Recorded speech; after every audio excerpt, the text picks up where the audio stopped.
Warning: the Hayes Nation may stimulate personal growth and prosperity. Participation is strongly advised. Well, today on the show, we are talking about the resistance, which is much deeper than you think. And yes, resistance to change. That's what we'll be discussing. And then later on, you don't need all that stuff. Just leave it at that. There's going to be much more, and it starts right now.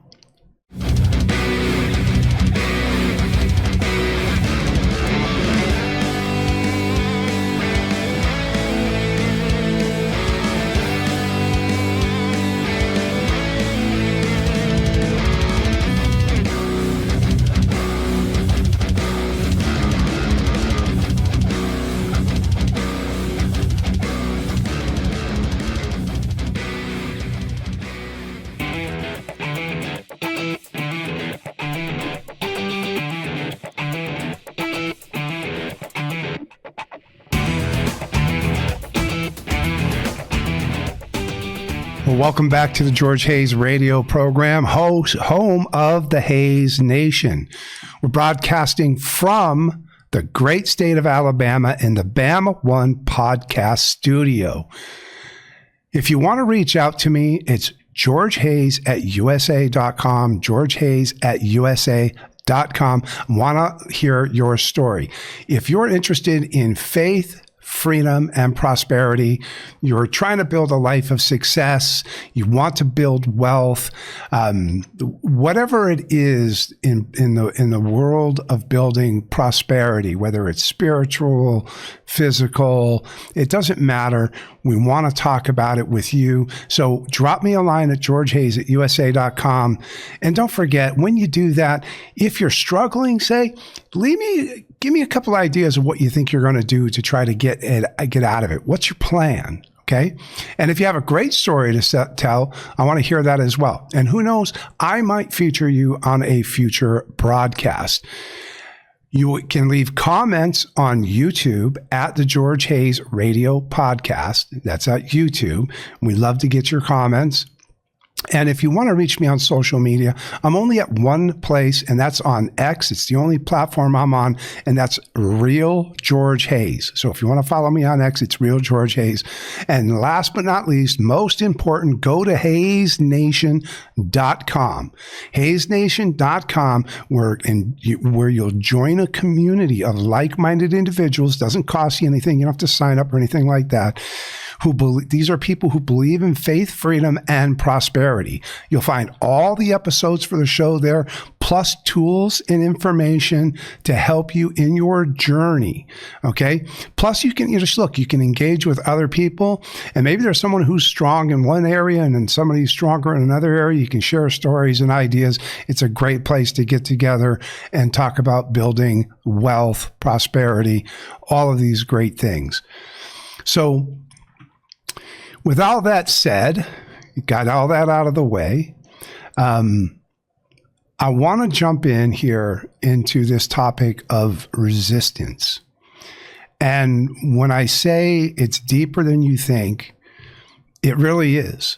And for many of us, the resistance to change is difficult.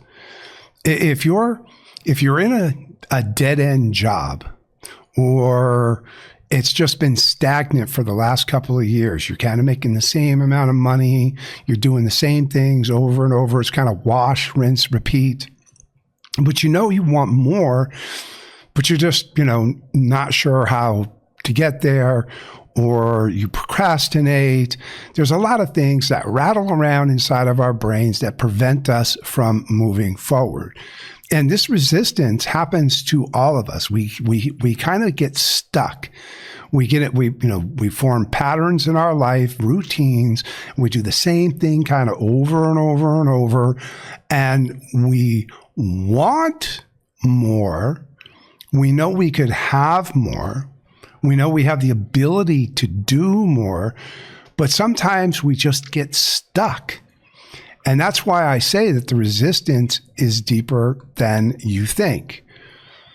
Now, on this show, we talk about building a life of faith, freedom, and prosperity. And yes, a lot of the discussion is about success because we want to build wealth, right?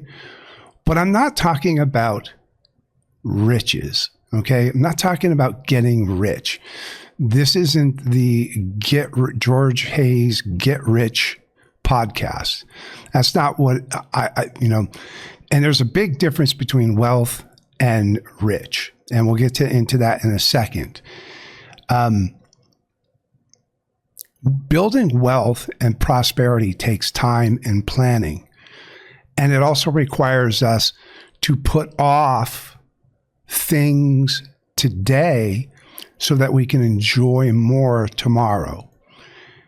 Chasing wants, right? And, in my previous broadcast, I talked about the difference between wants and needs. We need to fulfill the needs, right? Like keeping a roof over our head, feeding our family, right? That type of thing, right? But wants are different. Those are the things that we don't necessarily need. So, fancy cars, big houses, right? That type of stuff is great to dream about. And it's great to put in a plan for the future, but we need to take a slow, methodical approach to get there. Because what we want to do is we want to build wealth. And back to the resistance component, in order to get into this mindset, you have to change. And there's going to be a huge resistance in your body to change. When I talk about things like savings, you have to save. You have to learn how to save. A lot of people don't save. Most people don't save. Most people live paycheck to paycheck, and that's a vicious cycle. How do you get out of it? Well, you've got to be willing to change. And you've got to be willing to sit down and make a plan and execute. Yeah, it's great to dream. And, we do it in my household. We have goals that we set for ourselves. We even put little postcards on the refrigerator that we pray over and we look at every day and we say, look at, this is a goal that we're trying to achieve. But it's not instant gratification, because in order to get there, we don't want to break the bank in order to make that happen. So let me give you a little definition here and a difference between being rich and being wealthy. And just bear with me. I've kind of written it out and I'm going to read it to you, okay? Because it'll come across better if I do it this way. So just bear with me. Here we go. Rich usually means high cash flow, big paychecks, nice house, new truck, maybe a boat. How about an RV? The problem with that, most of that lifestyle is rented from the future. The bills show up every month, and if the income stops, the whole thing collapses quickly. Or like I like to say, it collapses like a cheap lawn chair. Plenty of professional athletes, celebrities, and executives have proven this point the hard way. Lottery winners are another example. People who don't know who don't know how to manage finances suddenly run into a large accumulation of money. This happens with inheritances as well. And they're not financially literate. They're not prepared. And the money evaporates very quickly. Now, wealth or being wealthy is different. It's quiet. It's about assets, not appearances. It's money that works while you sleep and doesn't need your daily permission to exist. Wealth buys time, options, and peace of mind. There's plenty of studies that back this up. Researchers from Harvard and Stanford consistently show that financial security and autonomy matter far more to long-term happiness than raw income ever does. Now, Here's the simplest way to see it. Rich people ask, what can I afford each month? Wealthy people ask, what will still pay me if I stop working? I want you to think about that. You know, all of us want to retire someday. What will your retirement look like? If you're working, say, in the trades, or you're a professional and you have a 401k, what are you doing to build towards your retirement so that you don't have to just constantly trade your time and your labor for money? At some point in the future, you want to flip that script and make the money work for you. But it doesn't happen overnight. That's why wealth is quiet. It's about slowly building assets. And it certainly isn't about appearance. Now, there's another big difference, and that's behavior, okay? Rich people often chase status. Wealthy folks chase margin of safety, margin of time, margin of choice. That's why you see a genuinely wealthy person driving a paid-off truck while a rich person is showing off a luxury car with a loan that's longer than a mortgage. Rich people chase status. It's a behavioral thing. Wealthy folks chase the margins. Margin of safety, margin of time, margin of choice, margins of error, all of that stuff, because we're thinking through each move before we make it. It's like a chess match, okay?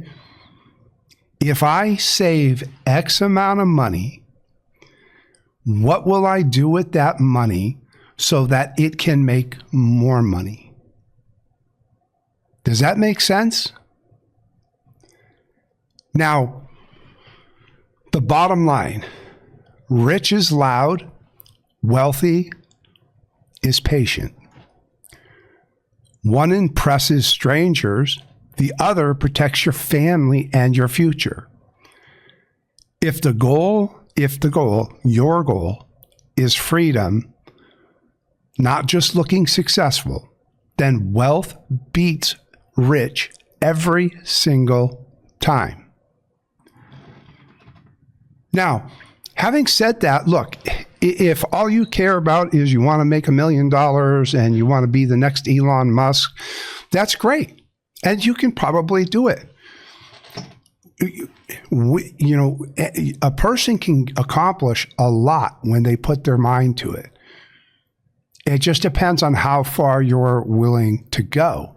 But it goes all the way back to the resistance. Because we're taught at a very young age of who we are and who we can or cannot be. Starts with our parents, because our parents have ideas about who they'd like us to be. And teachers get involved at school and they try to influence you into who they want you to be. And so we have all this programming, and I've mentioned this before. We have all this noise with these machines, right? The phone, the iPad, the tablet, and news and social media, and all this stuff is coming at us, telling us what we can and can't do. And that builds that resistance. So when we talk about simple things like building wealth, and it takes time and it's slow and methodical, and I'll be honest with you, it's boring. A lot of the times it's quite boring. Learning to live without so that you can have a better future tomorrow, living, on the bare minimum now so that I can live better tomorrow, is a much better way to go, in my opinion. So I want you to think about this, about the resistance inside as I talk about this. What do you want? I mean, yeah, okay, great. Yeah, we'd all love to be rich. But even if you were rich, what would you do with it if you didn't know how to manage it? And I already know that many people are going, oh, I know what I'd do with it, right? I'm sure you think you do. But I can tell you personally, I've purchased quite a bit of real estate in my life, and I've made some investments in my life, and I've made mistakes. I've had winners, I've had losers, and it has taken time to get to a point where I could just live comfortably off of what I've built. Not lavishly, because remember, that's not what wealth looks like.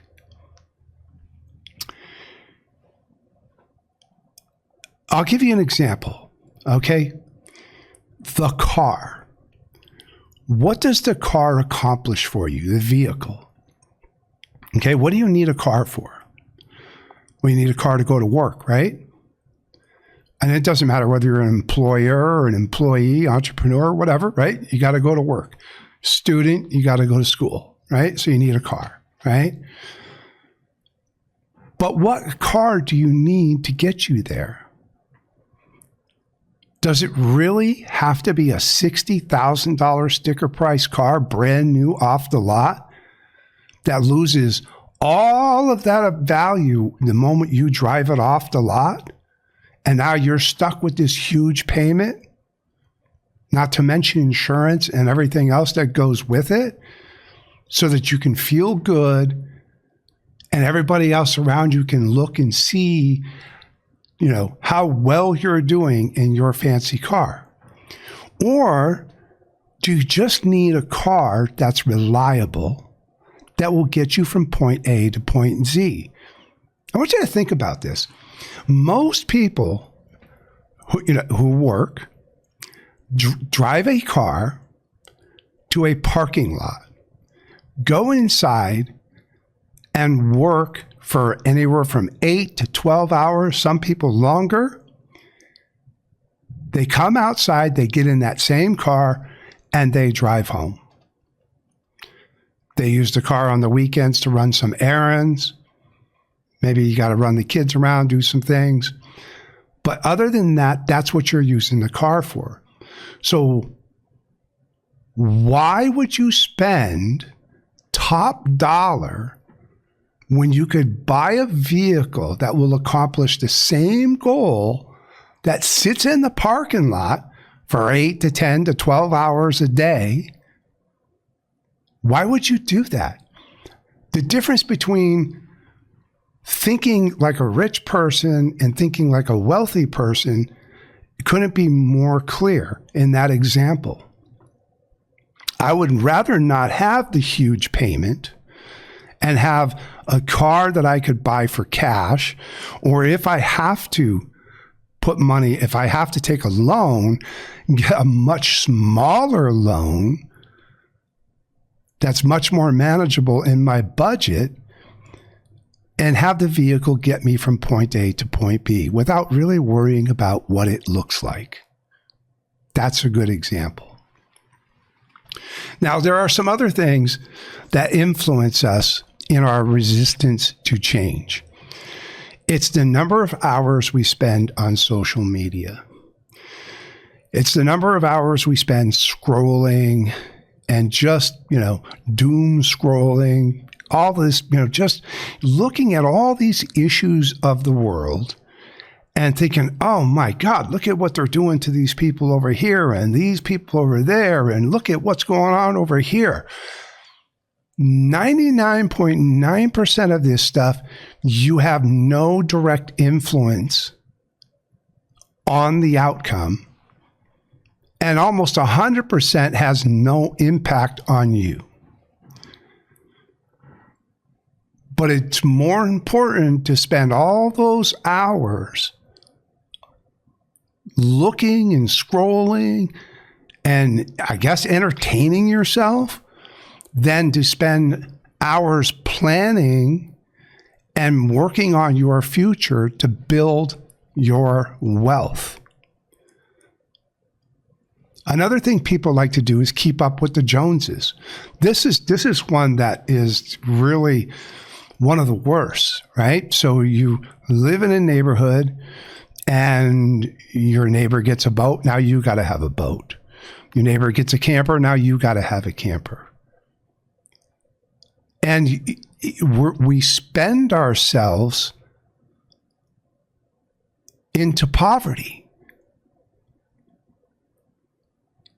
It's not a good way. It's not a way to build wealth.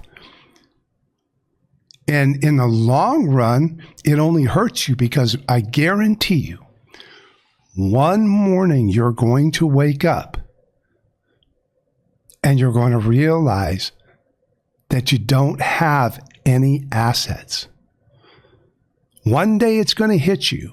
Now, for those of you who are young watching the show, you're going to think, I'm not really worried about that right now. Well, you should be, because the most successful people, the most wealthy people start early. The earlier you grasp this concept that building wealth over being rich is a much, much better plan. The sooner you start, the better. But it requires a lot of discipline, and it requires breaking down the resistance. So let me just read this to you real quick. This is Proverbs 4:25 through 27.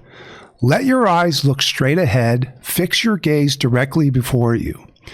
Give careful thought to the paths for your feet, and be steadfast in all your ways. Do not turn to the right or the left. Keep your foot from evil. Now, what does this mean? To me, it urges maintaining focus on the right path, avoiding distractions that could lead to sin or missteps, emphasizing clarity in direction.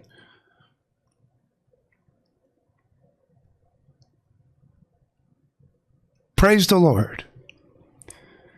I mean, the answers are, for me personally, the answer is always in the Bible. Now, I give you these verses. You use them however you see fit. But I'm just telling you right now that when you keep a straight and narrow focus with a plan, and you want to build a life of wealth and prosperity, you have to learn how to turn off all this other stuff.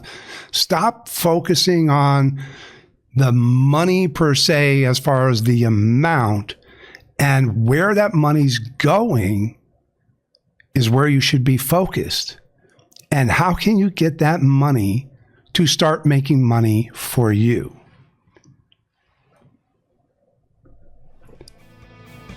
This is a deep topic. We're going to do more on this in future episodes. I just wanted to lay that out here in the first segment because many of us have this resistance. I had it for the longest time. It took me a long time. I mean, I would much rather own silver, gold. I'd rather own assets like real estate than have cash. If I have assets that can make money, I would much rather have that than just one lump sum of cash. Because if I have one lump sum of cash, chances are I'm going to spend it and I get nothing back for it. Does that make sense? I'm your host, George Hayes. I'll be right back. You're listening to the George Hayes Radio Podcast. Can I ask you a question? What is stopping you from taking the next step? Whether building a business, chasing a dream, or even setting a small goal, you just have to reach out and grab it. Similarly, success isn't just about the work we put in.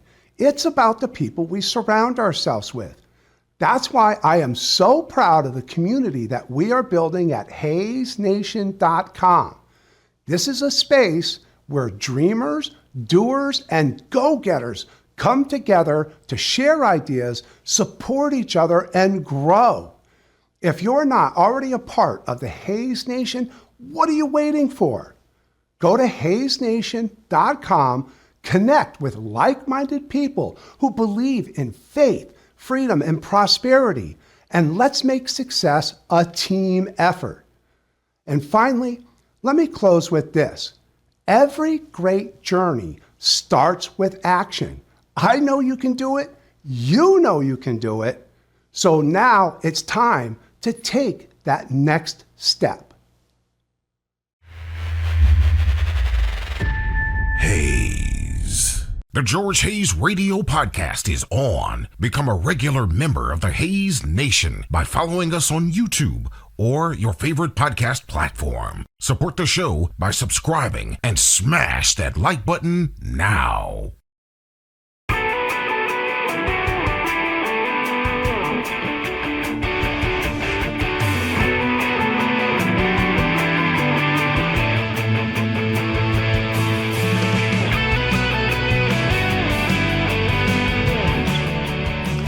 Welcome back to the George Hayes Radio Podcast. You can reach me at georgehayes@usa.com. georgehayes@usa.com. Leave your comments on YouTube at the George Hayes Radio Podcast. We always love to hear from you. And if you'd like to follow me, social media, the only place, it's on X, and that's at Real George Hayes. X, it's Real George Hayes. And finally, go to Hayes Nation. That is the place where we are building a community of like-minded individuals just like you who want to build a life of faith, freedom, and prosperity. All kinds of tools at the website. I mean, I'm trying to load it up with stuff that will help you work through your planning to living a life of prosperity. Okay, so segment 2, let's just dive right in. Almost a continuation of the first segment. And I've entitled this, You Don't Need All That Stuff. Now, what am I talking about? I'm talking about this accumulation of every shiny new thing that comes on the market. You've got to have it. You've got to have the newest, the best, right? Now, you remember we talked about the difference between being rich and being wealthy, right? And rich people tend to have the fanciest cars. They have to have everything, that they see. And they're usually extended pretty well on their credit, okay? And, they're usually one disaster away from being broke, okay? Where a wealthy person has built a foundation from which they can live on so that if something happens, they'll get through it. Let me give you just a quick example of that since we're still on that topic here for a quick second. Okay.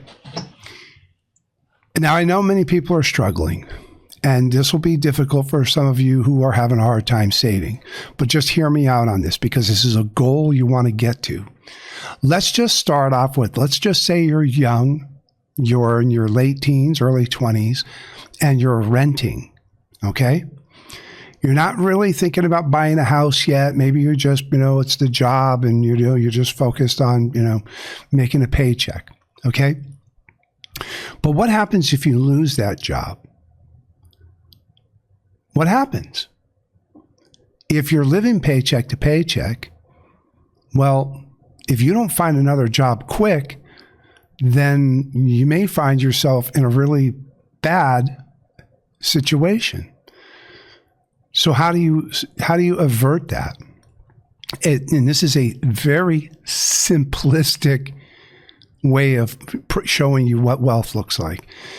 If you were saving just a few bucks every month, putting money away, and you got to a point where you had, say, 2, maybe 3 months worth of rent put away in the bank, and you had this, let's say you got laid off or a situation where you lost your job, you have a little bit of a cushion, don't you?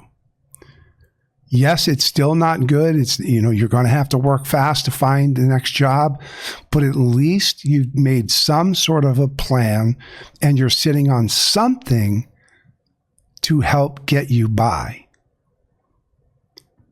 It's a very, very small, tiny example of the beginnings of building wealth. And here, I'm going to tell you a funny thing, because there are people who are savers and there are people who simply aren't. And the savers are the ones who will get this the fastest. And if you're not one of those people, you need to learn how to become a saver. And let me tell you something about saving.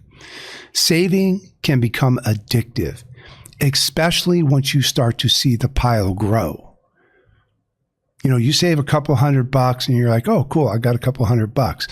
You do that 3-4 months in a row. Next thing you know, you got $500, $600, $700.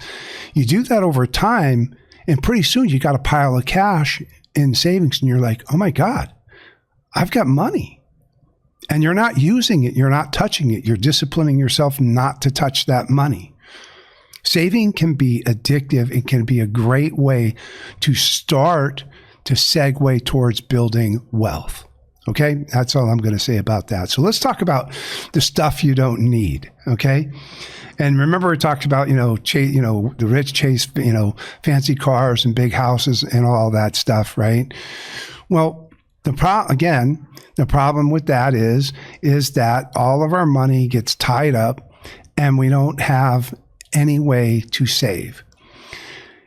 And most people today live like that. They just basically buy everything that they see. I gave an example earlier about cars, right? But why would you buy a new car when you can buy a perfectly functioning used car that will do the same job? It may not look as nice, but it will save you money and take financial burden off of you instead of creating more debt. Now, let me just read a couple of things to you here real quick, okay?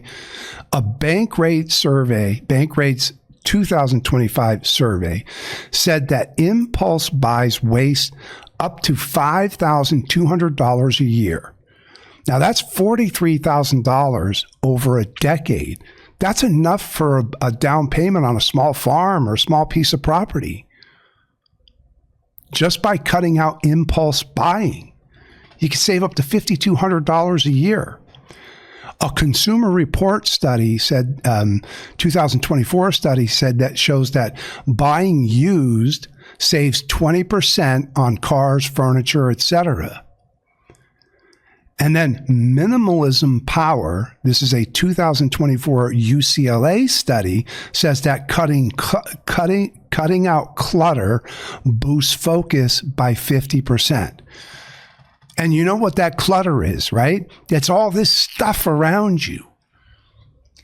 It's all those things that you simply got to have. And look, it's very difficult because, again, we have all of these gadgets and we have all this information coming at us from all these different directions. We have all of this social pressure to live and look a certain way.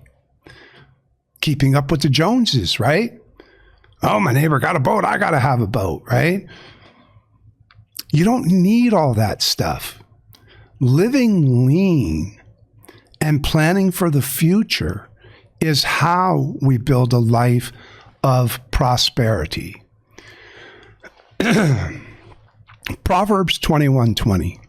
The wise store up choice food and olive oil, but fools gulp theirs down. What does that mean?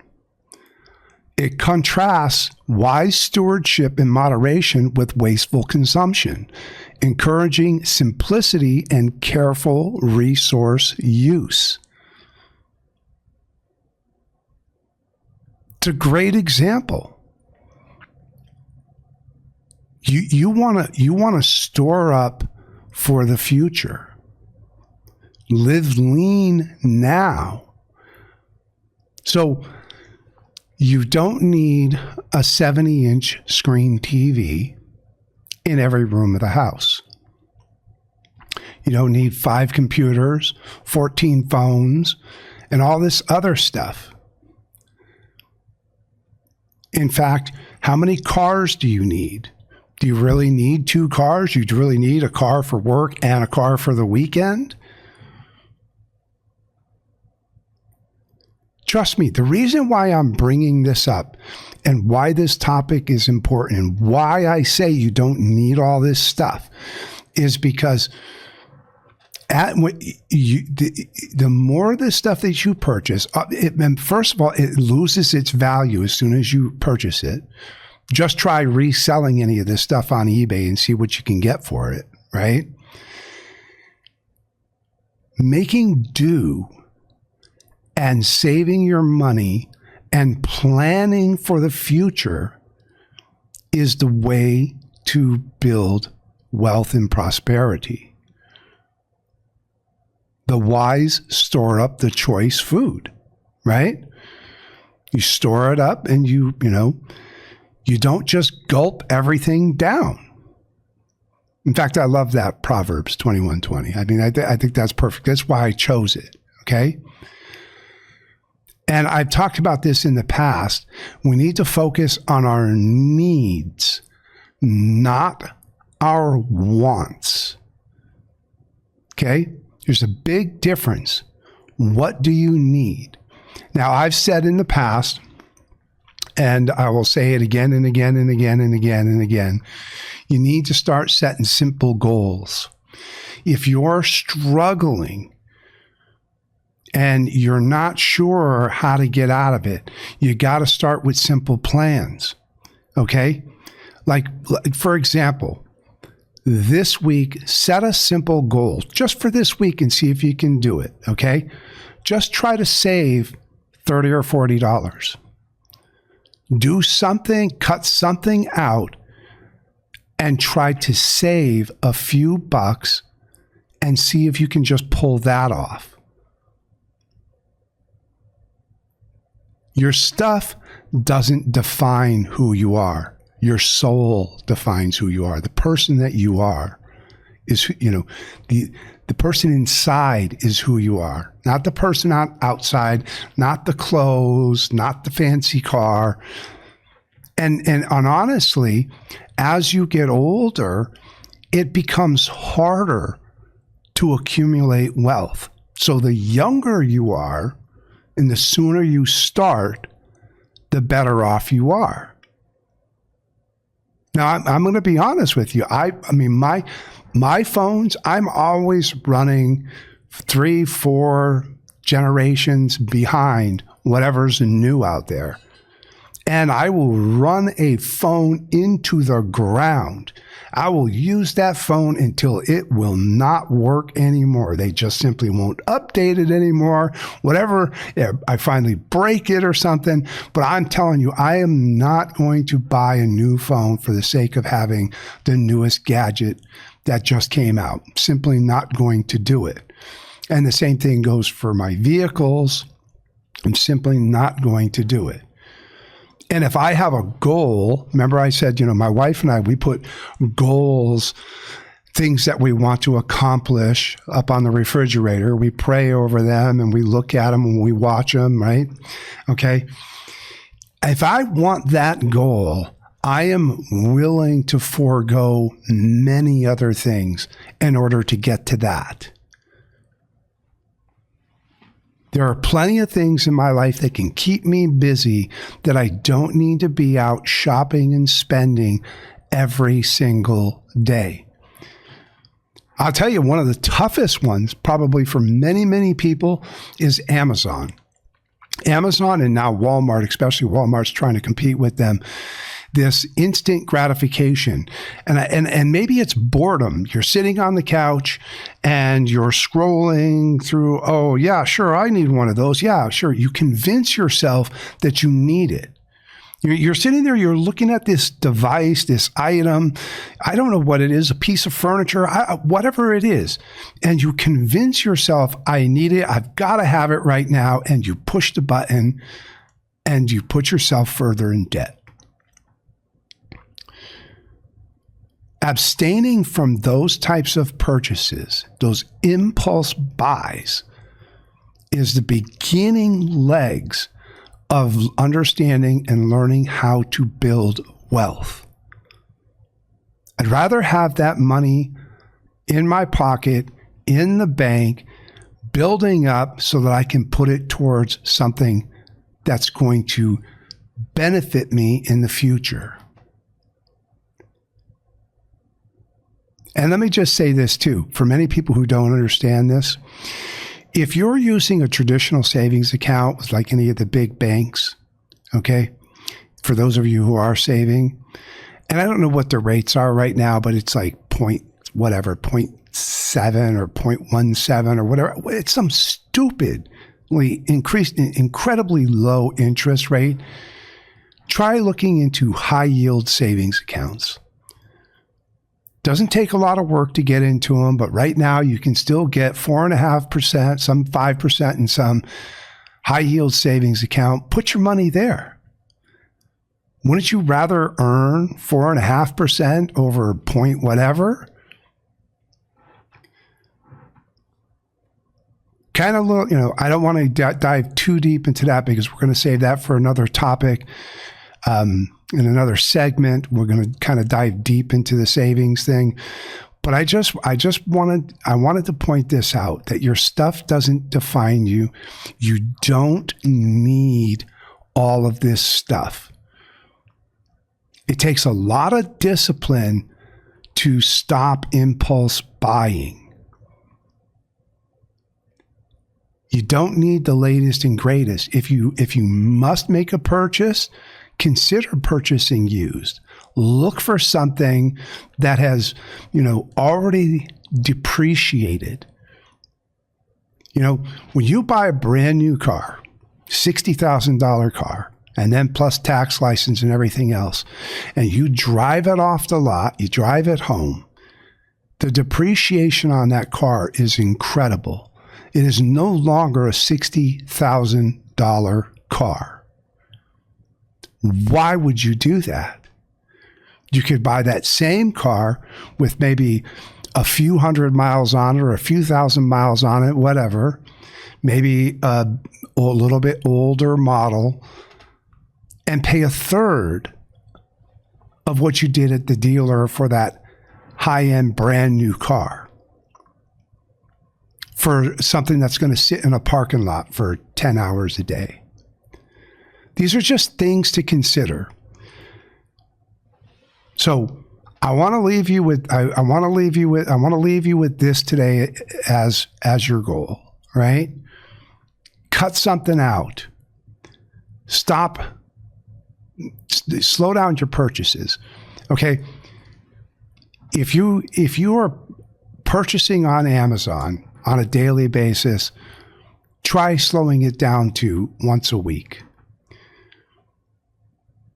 Try saving a little bit of money. Put yourself to the test to see if you have what it takes to truly build a life of wealth and prosperity. There's going to be plenty more on this topic and more in future broadcasts. I appreciate your time being here with me. May you have a blessed day wherever you are. And remember, keep the train rolling down the tracks, because that light at the end of the tunnel, it might just be you. I will see you next time. It's time to smash that like button and subscribe. To share or leave comments, log on to YouTube at the George Hayes Radio Podcast or visit us online at HayesNation.com.